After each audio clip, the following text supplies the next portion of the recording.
Okay, well, why don't we go ahead and get started with our meeting this evening. Thank you so much for all of you out there who have joined us for the SPASH Youth Apprenticeship Informational Meeting. My name is Brigida Altman-Austin. I'm one of the assistant principals here at SPASH, who also oversees the career and technical education and youth apprenticeship departments here at SPASH. So the format tonight is we are going to go through a brief presentation. We'll try to keep that under half an hour, and then we'll have time at the end to take your questions.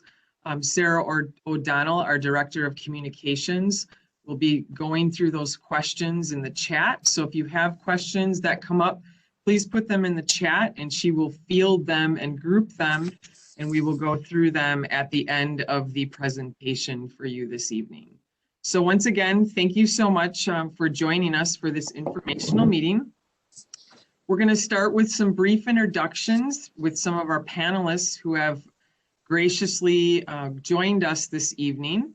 So I'm going to start with the Martins. If you'd like to introduce yourselves to the group and tell us a little bit about your company. I'm Deborah Martin. I'm Alan Martin. And we own Martin Machining, and we've been in business for 37 years right here in Portage County, and been working with the Youth Apprentice Program for probably close to 30 of those years.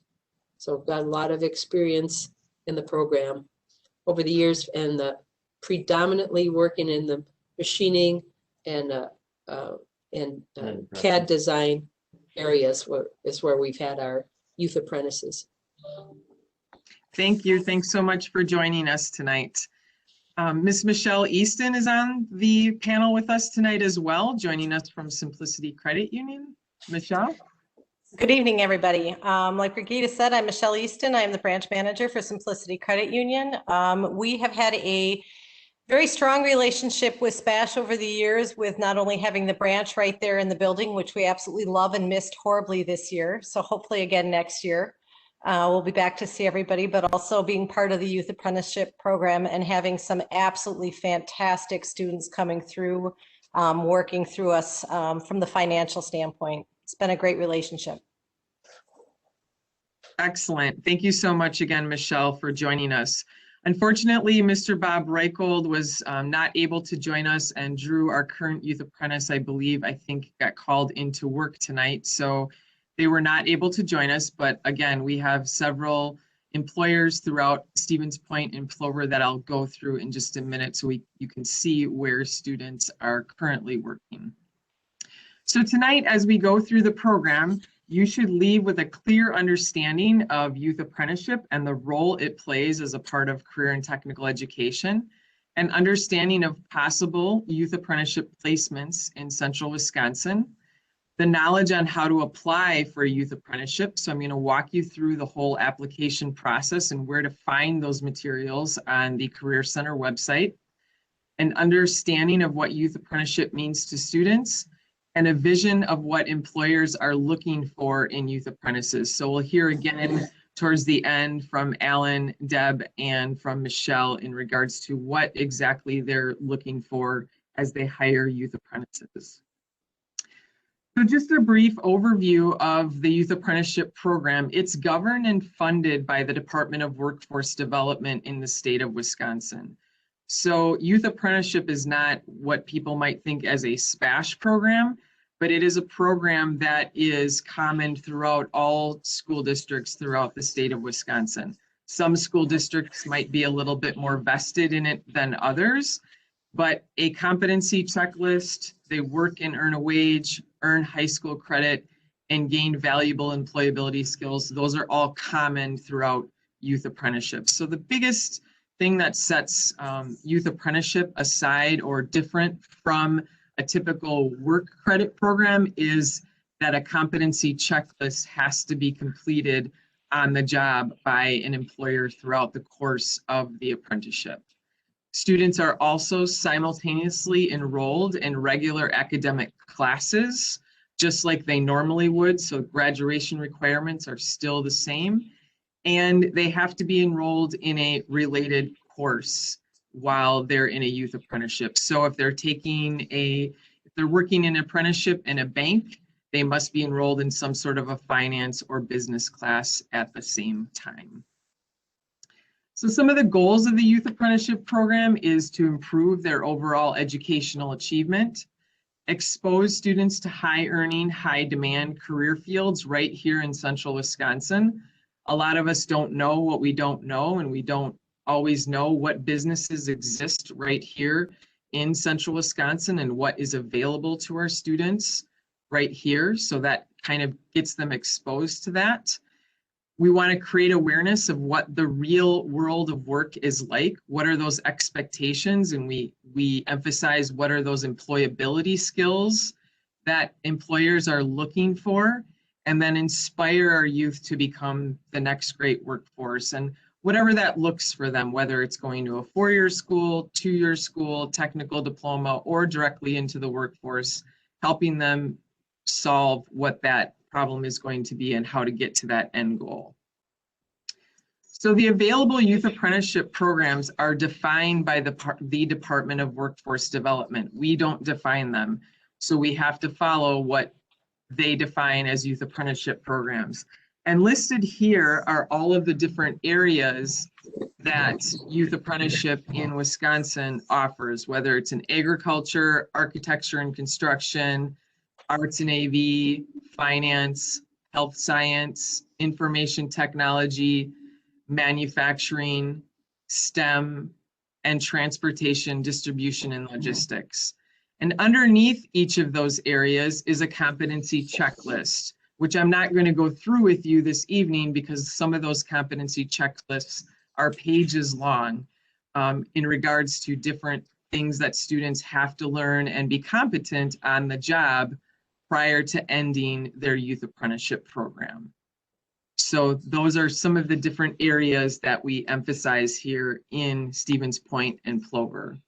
So this year, this is just kind of an example of some of the areas, some of the businesses that our students are working in the Stevens Point and Plover area. So you can see the program area and the business that those students are working at. Some of the businesses that we work with hire 2 to 3 students. Some just have 1. It just depends on the business, the year. This last year, as we all know, was tough for some businesses. Some of our youth apprentices were laid off last year in April and May. And some businesses thrived and asked me if they could get additional students. So it just depends.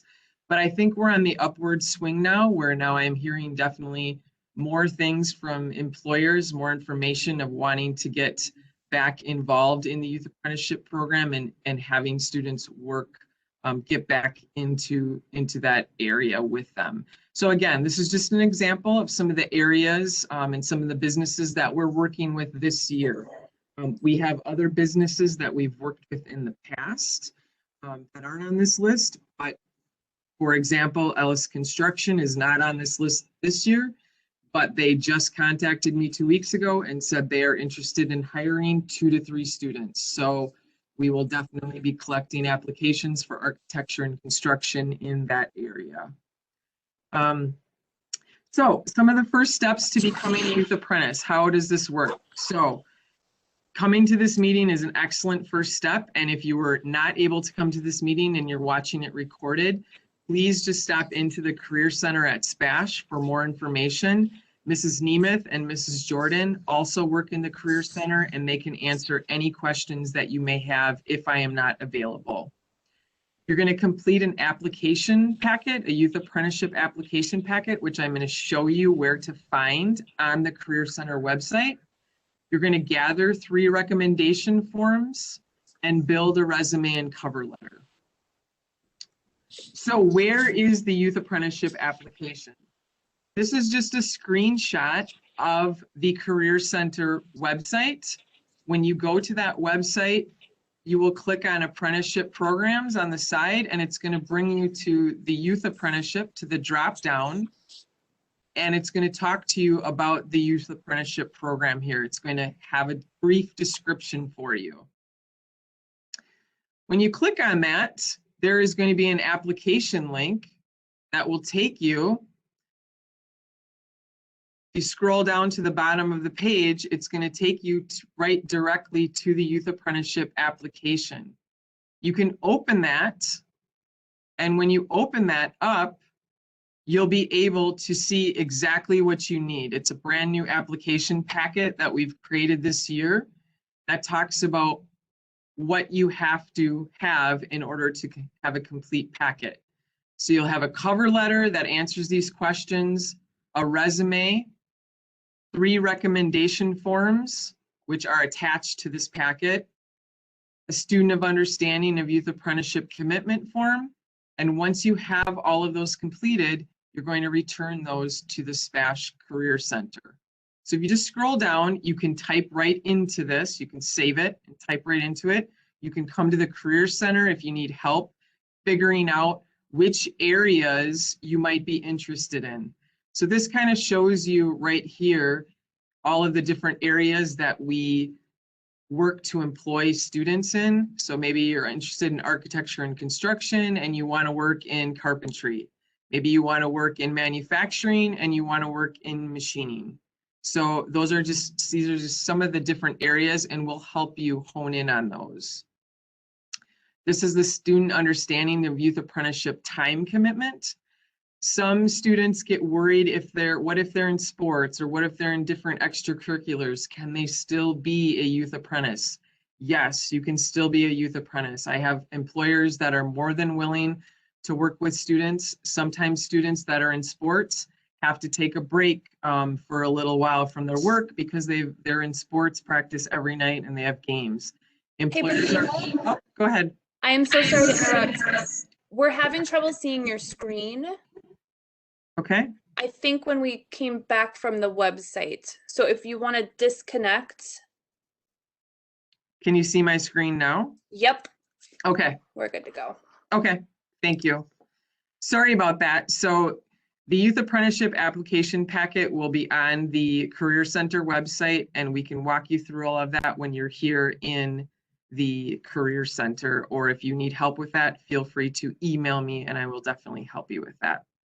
So next steps are turning in the application, the recommendation forms, and the resume to the Career Center by April 30th.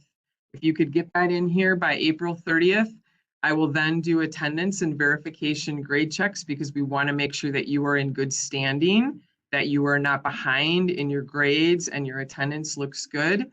And then all of that information in that packet will be sent directly to the employers.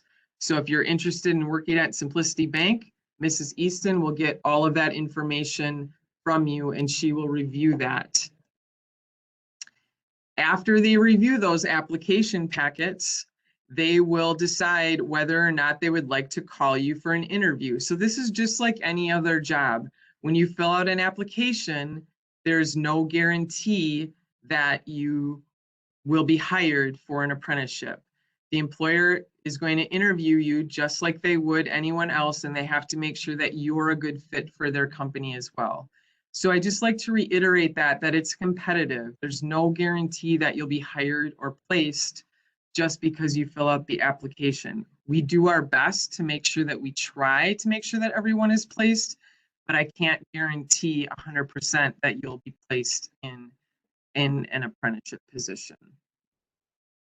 So if you get hired as a youth apprentice, the next step is determining a work schedule with your employer. Again, like I talked about before, if you're in sports or any type of extracurriculars, it's important that you inform your employer of that information. We will have an education and training agreement paperwork that we have to sign for the Department of Workforce Development, that a parent, the employer, myself, and you will attend as a student to sign that paperwork. There's a registration form that also goes into the Department of Workforce Development. And then youth apprenticeship will appear on your schedule in Skyward as a 9th-hour course, because you will be earning a half credit each semester, so 1 full credit per year as an elective credit in youth apprenticeship, whatever area that is, whether it's in manufacturing, health science, finance, transportation. And your employer will fill out a quarterly grading form for you as defined by them, the employer, and by me, and that is entered into Skyward each quarter. So you earn a quarterly grade within Skyward for youth apprenticeship. So what are the requirements of students of the program? You must be a high school junior or senior. And again, this is defined by the Department of Workforce Development. So sophomores, if we have sophomores out there watching the program tonight or parents, you can enter the program this coming June. So once you finish your sophomore year, in June, you are considered to be in junior standing. So you are allowed then to enter the program. You have to enroll in related instruction each semester. So for example, if you are working as a manufacturing apprentice at Martin Machining, you'll be required to take one of the machine tool courses here at SPASH, or advanced machine tool, or CAD classes here at SPASH, or engineering. You must work a minimum of 450 hours per year as a one-year apprentice, or 900 hours for a two-year apprentice. And you need to maintain good academic and behavioral standing at school. And I have to reiterate that because you are a representative of SPASH as a youth apprentice. You are on the SPASH youth apprenticeship team, and it's important that you, just like if you were playing sports or in any other extracurricular club, that you maintain that good standing in school. So as far as the employers go, their requirements are they interview and hire the youth apprenticeship students. They provide on-the-job training to our youth apprentices. They must pay at least minimum wage to the students. They will participate in progress reviews every quarter. Like I said, they fill out a quarterly grading form. If there is any issues, or if the employer would like to meet with the student, myself, and the parent, we can do that, and we have done that with some students if there are ever some issues that do arise. They need to make sure that the students are working 450 hours per calendar year, which that includes all the summers and the breaks. So typically that's not an issue. That might sound like a lot of hours, but it's definitely not when we can count summers and vacations and breaks. And then complying with all of the child labor laws as outlined by the Department of Workforce Development as well. So what if things aren't going well? What if you get into a youth apprenticeship program and you're like, you know what, this is just not for me, or I don't like it? We try to do every effort that we can to provide opportunities for you to be successful in the program. Sometimes youth apprentices just decide it's not for them, and that's okay. That's what the program is about. But sometimes we find that there might be students who are just not complying, they're not showing up to work, they're not communicating with their employer. So sometimes we do have, not very often, but we do have students that might have to be dismissed from the program because they're not complying with the rules or the requirements that the employer needs them to comply with. Every effort will be made. We will have a meeting with yourself, the employer, your parent, all the parties that were on the education and training agreement before it comes to that point, though, in regards to if there needs to be dismissal from the program. So what I'm going to do next, I am going to turn it over to our employers that are here on the panel. And from their perspective, I just want them to talk a little bit about the program, what qualities they may be looking for in a future youth apprentice. So Al, Deb, or Michelle, whoever wants to go first, feel free to talk about what you're looking for in youth apprentices as you interview them. Why'd you go? Well, I can start. This is Deb Martin from Martin Machining. The qualities are, I believe, exactly what any employer would look for in a prospective employee. Just being able to follow through with all the documentation, being able to come in for an interview, keep on schedule, being able to set a time schedule and maintain that with the employer, keep good communications in case your schedule needs to change. And also learning how to work well with the other people in the company. And and keeping up with the schoolwork, but there's a lot of mentoring that goes on at the company. So it's not expected that the youth apprentice knows a lot, but it's the good attitude that usually equals success. And I think also what we found is it's not as important if a student isn't sure that it's an area that they want to pursue going further.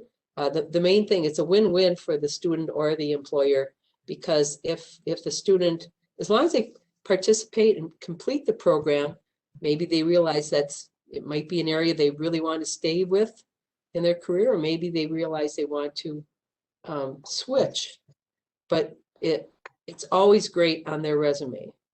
The putting in the effort and completing the program is always good on their resume, and it's a win-win for the student and the employer, because the employer, if things are working out great, the employer may even request the student, see if they want to stay on longer, and if both parties can also agree that okay, it's completed and both parties can go their own way.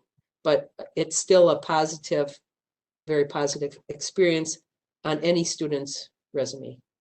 The thing I'd like to add is that the communication, I heard the coordinator say that communication is really important, and there's so many opportunities. So if you think about the youth apprenticeship, if you decide that you want to go on to a technical school for machining or for CAD design or something like that, it's a great start.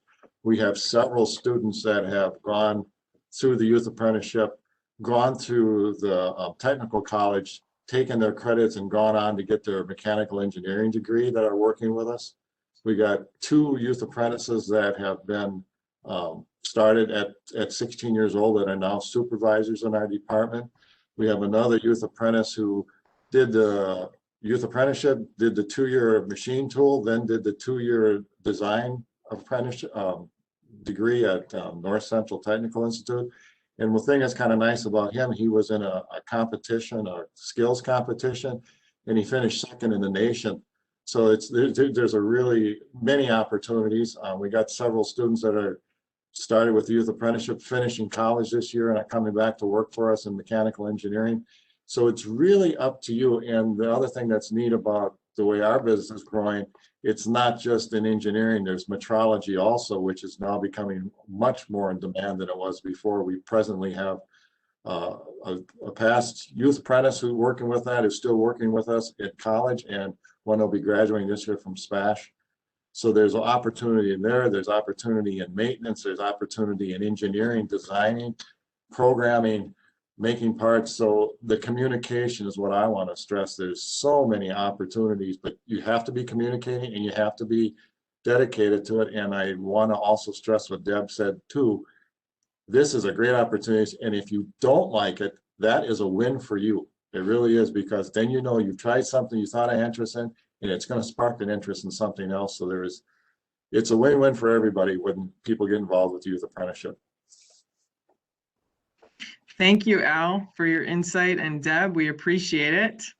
Michelle, are you there? I am. And you know what? I would definitely just echo what Alan and Deborah said. Our current youth apprentice is just a absolute wonderful young lady who came to us and in the midst of it realized that she's probably going to go be a doctor and not become a banker. And that's great. And we support her on that. And she is still learning things and taking all of this financial knowledge that she's gained to be able to utilize all the way throughout her life. So don't go into something thinking that that's your only avenue. You will learn different life lessons when you are in these programs that you will take down different paths. So don't rule anything out.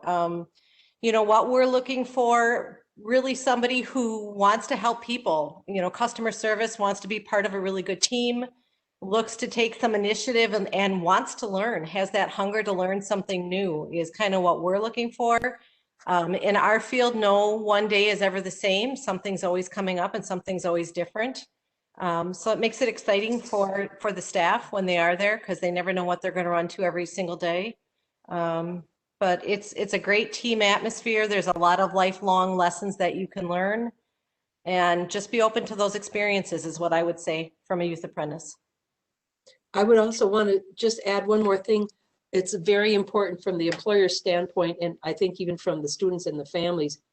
It's important to note how much effort the school puts in with all of this. Otherwise, it would be kind of daunting to even attempt working with these students. And but the schools, and Brigitta's done an excellent job over the years, SPASH especially. It's quite a successful program, but the school is really there as a support system in many ways. And we can't underestimate just their mentorship from the school to work program. It really helps because we know that if a student does fill out an application, that means they have teacher support and parental support, and that's 95% of it. And as long as there's that kind of support of the student, and if there are questions, we're not just left on our own as employers. Well, you've got this young kid here, now you deal with it. It's not like that at all. It's really because when we talk to other employers, many times they're thinking they just don't have time, and it sounds like too much work, and we don't want to take responsibility. What if these kids are disruptive or things like that? And we found it just to be the opposite. And the support from the school really makes it all worthwhile, and we learn just as much. And the fact that the grading is done, and there's always a representative from the school also on that, I think that's really important. So employers aren't left alone, and the families really aren't left alone. It's really a good support system. Excellent. Thank you. Brigitta, did you see that Bob Yeah. was able? Okay. Yeah, I saw that. So Bob Reichel was able to join us from Nexus.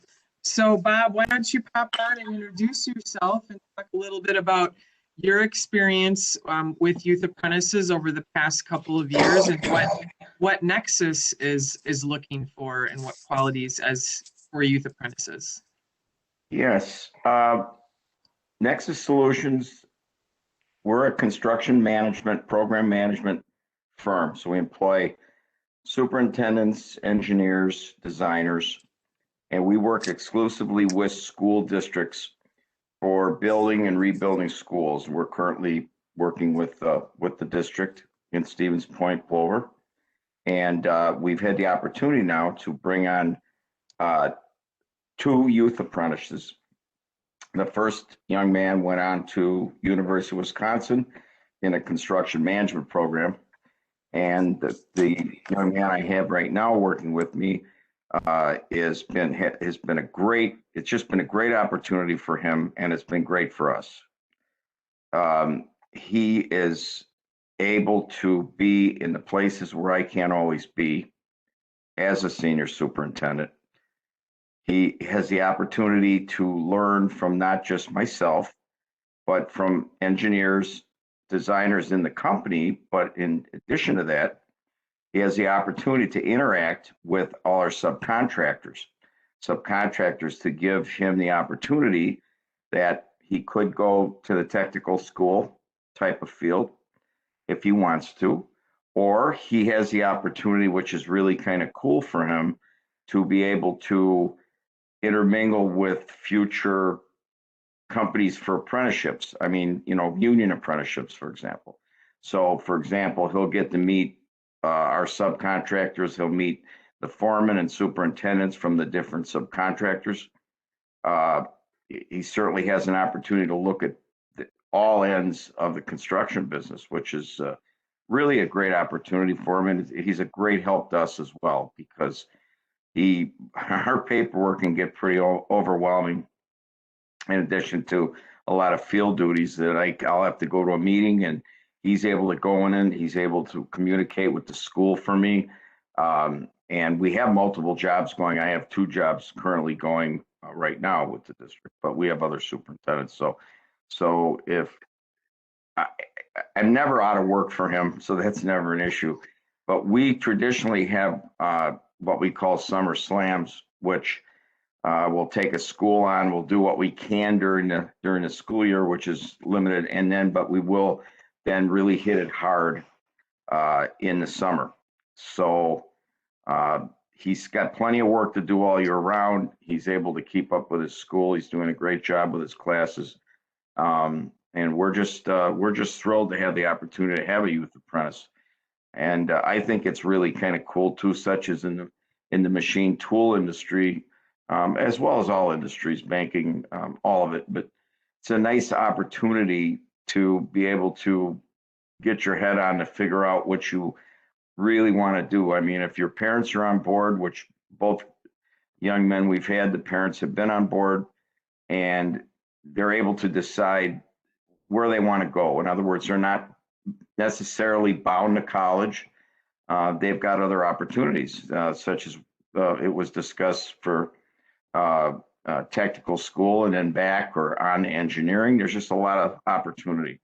And it's just been really neat having both of them with us at different times. So we hope to continue this after graduation. We don't have the kind of company that he can go on full time with us after graduation, just because our company charter is either have a degree or have a trades person background, a journeyman trades card. So, but it's still, we're introducing him to all kinds of people, which is really a good opportunity for him. And we're real thrilled. And Brigitta's aware of how thrilled we are with having these opportunities. Thank you, Bob. Appreciate it. So Bob, again, is from Nexus Solutions, working directly with many of the projects here in the Stevens Point School District with the passing of the referendum. So that was a great opportunity that was not afforded to us before the referendum was passed. So again, just a great benefit of the passing of that referendum with hiring on additional youth apprentices. So anything else that the employers would like to add before we open it up for questions and Sarah kind of moderates those questions for us? If there's anything else you'd like to add in about the program or anything you're looking for, feel free to add in. Otherwise, I'm going to ask Sarah to field some of the questions for us in the chat. Brigitta, there's one thing that I wanted to add that I think I might have missed. I think generally when you think of construction and machine tool and that, we're always thinking of males. And I do want to bring forward the fact that the success we've had with females. So the one engineer that's coming back this spring after 4 years of engineering school is Rosabella. So she's one of our favorites. She started one of the first ones with Brigitta. And can't forget Olivia in metrology. So the field of metrology and engineering is really quite open for females. So just because you think of manufacturing, you want to make sure that you include everybody in that. Most definitely. We have several females working throughout the different manufacturing fields, not only in machining, but also in the welding area as well here in the youth apprenticeship program. So thank you for bringing that up, Al. I really appreciate that. Anything else, Michelle or Bob, that you want to add? Otherwise, I'm going to turn it over to Sarah. Okay, go ahead, Sarah. If you're feeling some of those questions, we'll try and answer what we can. Yeah, we have had a couple questions come into the chat. So the first one is wondering with regards to teacher references, if that needs to be a teacher that the student has had in a class, or if that can be any teacher from the district. It can be any teacher from the district. That's an excellent question. So if you wanted to use somebody that you had in 9th grade or 8th grade at one of the junior highs, that is perfectly acceptable. And then the next question is a little more procedural. We've got folks wondering if sophomores need to sign up by April 30th. If you could get the applications in by April 30th, because sometimes this process takes a while. By the time the employers get those applications and review those applications, they probably won't start interviewing students until the end of May, beginning of June, when the sophomore year is finished anyway. So that's why I asked that you gather that, because that gives us time to send them to the employers, have the employers review them, set up the interviews, decide who they're going to hire, and then decide on a start date. So that's kind of why the timeline is the way it is. If the application comes in after April 30th, that is okay. they're just going to miss the first round of me sending them to the employers. That's all. So that's okay. And then what should students do if they're interested in several employers? Do they apply just once or should they apply more than once? If they are interested in several programs, just have them come and see me. Set up a time to meet with me because I'd like to go through that with them first so we can kind of think about and prioritize what they're thinking about. I just like to interview them, ask them some questions to find out, are they more interested in health science or finance, or what specific areas are they thinking about? And if they had to prioritize them, how would they want me to prioritize them? Excellent question. Someone did ask if there would be a copy of the presentation from this meeting on the website. I'm going to go ahead and say yes. We are also recording, so we'll post that as well if folks want to go back and watch or share it out with individuals that were not able to be with us tonight. If students start one youth apprenticeship in their junior year, can they do a different youth apprenticeship in their senior year if the first one is not a good fit? We have had a handful of students do that. So for instance, we might have had a student who started in the banking industry and was like, I just don't like this. It's not for me. I know that I don't want to do it. We just ask that they finish that year so they can earn the 1-year certificate in youth apprenticeship for that program. And they would have to start the process over and apply to another employer who may or may not be hiring. It just depends on what area they're thinking about going into. Yes, we have had students do that in the past. Another question that I wanted to answer that came into the chat before we started the meeting was, what if I already have a job? What if I have a job somewhere? Can I see if that fits into a youth apprenticeship program? Yes, most definitely you can. Some of our students we find might already be working on a farm in agriculture, and we can fit them into the small animal or large animal youth apprenticeship. Some students might already be working at an auto shop. It's just not a partner that we've built yet. So that is most definitely an option. I would just meet with that student and meet with the employer to talk to them and explain the program, because a lot of employers still are learning about the program and aren't aware of that yet. So again, the student would just need to come and see me, set up a time, and we'll walk through that process as well.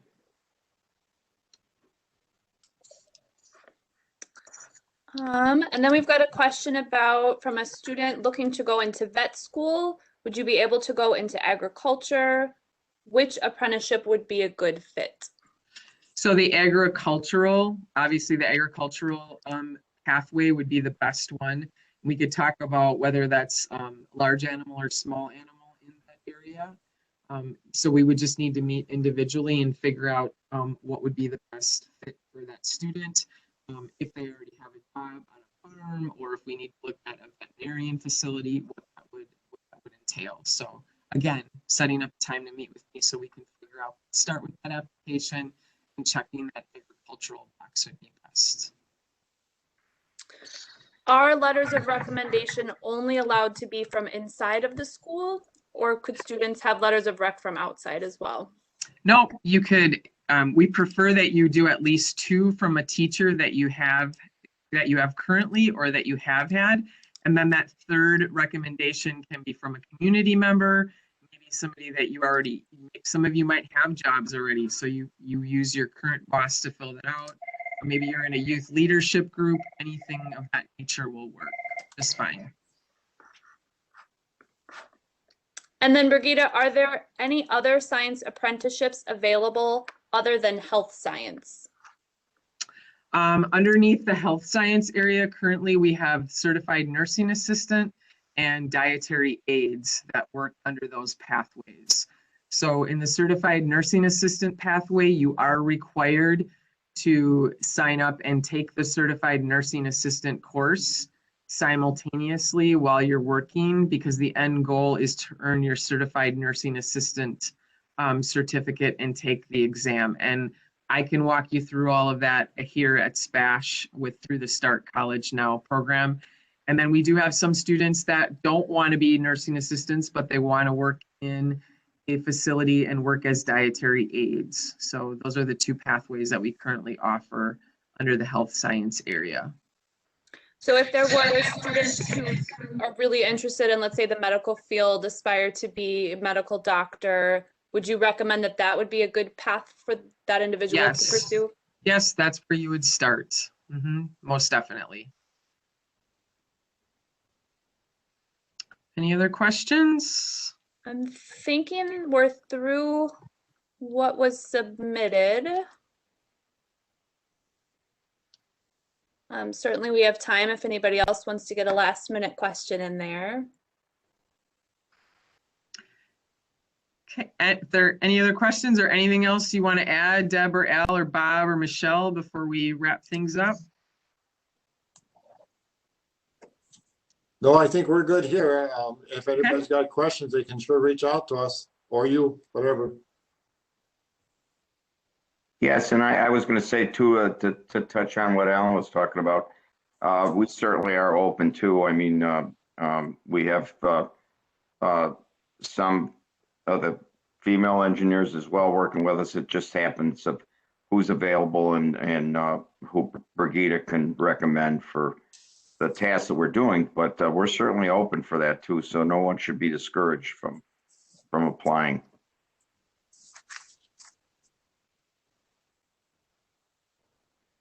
Okay, well, with that being said, I just want to thank all of you out there for joining us this evening. I look forward to working with all of you, and if you have any questions, feel free to send me an email or call me. That is my direct line at SPASH. I'm happy to help with anything that I can and answer any questions. I look forward to working with you. I just want to thank Deb and Al and Bob and Michelle for joining us this evening, because obviously we wouldn't be able to do this program without our employer partners and the support that they not only give us with youth apprenticeship, but just give us in general for our school and our programs here at SPASH. So thank you again. And I hope to see all of you soon in person.